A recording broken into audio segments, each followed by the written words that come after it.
జమ్మికుంట పట్టణంలోని సాంఘిక సంక్షేమ శాఖ ఆధ్వర్యంలో నిర్వహించే ఆశ్రమ పాఠశాలల్లో నెల దాటిన సమావేశాలు ప్రవేశాలు లేకపోవడంతో ఉపాధ్యాయులు ఖాళీగా కూర్చుంటున్నారు. జమ్మికుంట పట్టణంలోని ఆశ్రమ పాఠశాలల్లో 3 ఉపాధ్యాయులు ఉన్నప్పటికీ విద్యార్థులు రావడానికి ఆసక్తి చూపెట్టడం లేదు. పిల్లలను పాఠశాలల్లో చేర్పించేందుకు తల్లిదండ్రులు వస్తున్నా పెచ్చులూడిన భవనం చూసి వెనుకంజ వేస్తున్నారు. గత ఏడాది 3 విద్యార్థులుండగా ప్రస్తుతం ఈ విద్యా సంవత్సరంలో నెల రోజులు గడుస్తున్నా ఒక్కరు కూడా ప్రవేశం పొందలేదు. సాంఘిక సంక్షేమ శాఖ ఆధ్వర్యంలో నడిచే జమ్మికుంట పట్టణంలోని ఆశ్రమ పాఠశాల పరిస్థితి 40 ఏళ్ల కింద నిర్మించిన ఈ పాఠశాలలో 1 నుండి 5వ తరగతి వరకు భోజన వసతితో పాటు బోధన సౌకర్యం ఉండేది.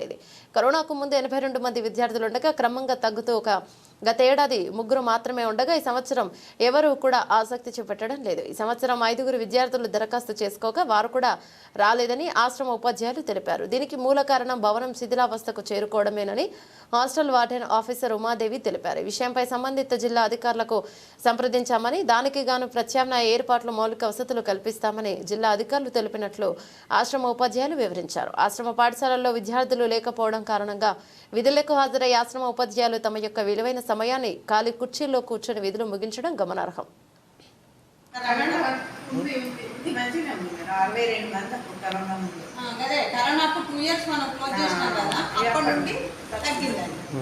కరోనాకు 2 ఇయర్స్ స్కూల్స్ అన్ని క్లోజ్ అయినాయి కదా, అప్పటి నుండి స్ట్రెంత్ తగ్గిపోయింది.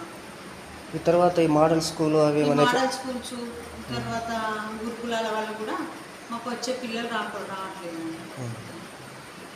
అంతకుముందు బాగా వచ్చాయి. బిల్డింగ్ ప్రాబ్లం చూసే ఎవరు వస్తలేదు.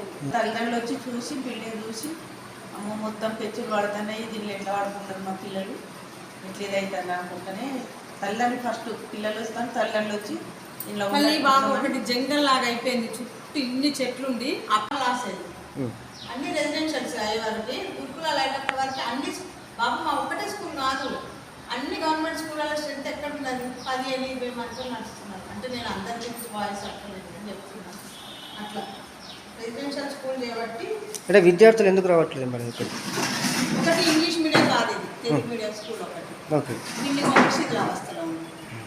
ఒక 5 అప్లికేషన్స్ వచ్చినాయి. దాంట్లో ఒక పిల్లల అప్లికేషన్ దానికి ఇచ్చిన బిల్డింగ్ వాళ్ళు కూడా వచ్చి ఫోటోలు తీసుకున్నారు. కలెక్టర్ యాప్ పెట్టమని చెప్పుకొని